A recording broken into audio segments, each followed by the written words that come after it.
तर काळे झेंडे दाखवल्यावरून संजय राऊतांनी देखील अजित पवारांचा चिमटा काढलाय। काहीतरी कारण असेल म्हणूनच काळे झेंडे दाखवले असतील अशी प्रतिक्रिया राऊतांनी दिली आहे। तर कार्यकर्त्यांमध्ये काही गैरसमज असतील तर तो दूर करण्यात येईल अशी सावध प्रतिक्रिया मंत्री छगन भुजबळांनी दिली आहे।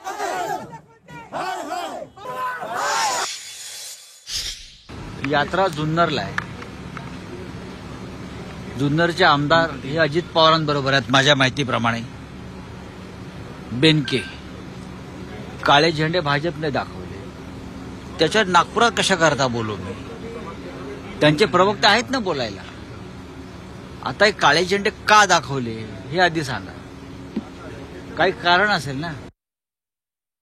काही काही ठिकाणी जे आहे काही गैरसमज झाले असतील तर ते दूर करण्यात येतील।